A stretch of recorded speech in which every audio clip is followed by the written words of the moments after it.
অবশেষে সিবিআই এর জালে সন্দীপ ঘোষ দুর্নীতির অভিযোগে তাকে গ্রেফতার করা হয়েছে। এই যে দুর্নীতির অভিযোগ, তিনি দুর্নীতি করেছেন, এটা নতুন নয়। 2021 সাল থেকে এটা শুনে আসছি। 2023 সালে আরজি করের একজন শীর্ষস্থানীয় অধিকর্তাও বিভিন্ন দপ্তরে সন্দীপ ঘোষের এই দুর্নীতির অভিযোগ দায়ের করেছিলেন। মুখ্যমন্ত্রীর নিজের দপ্তর থাকার পরও কেন এতদিন তদন্ত করা হয়নি? কেন সন্দীপ ঘোষ মহাশয়কে বারবার আড়াল করার চেষ্টা হচ্ছে? কি স্বার্থ এখানে লুকিয়ে আছে? কেন এই তদন্ত করা হয়নি? সিবিআই দুর্নীতির অভিযোগে তাকে গ্রেফতার করেছে।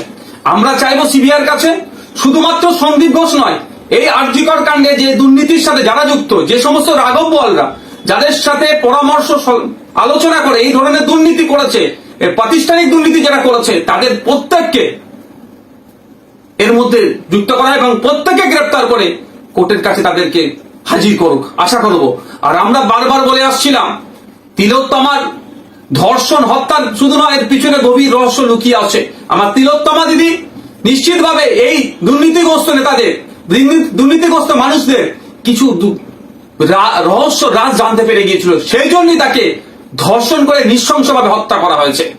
আমরা আশা করব সিবিআই এর মাধ্যমে আমরা ন্যায় বিচার পাবো এবং যারা দুর্নীতি করেছে, দুর্নীতির সাথে যারা যুক্ত, প্রত্যেকে সর্বোচ্চ শাস্তি পাবে।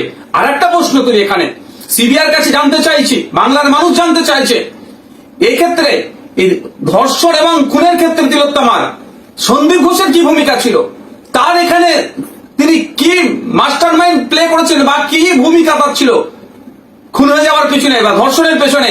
সেটাও দ্রুত জনমানুষে আনুক। সিবিআই এর পক্ষ থেকে সুপ্রিম কোর্টে কি সমস্ত ডেটা সেখানে সাবমিশন করে, তার উপর আমরা লক্ষ্য করছি।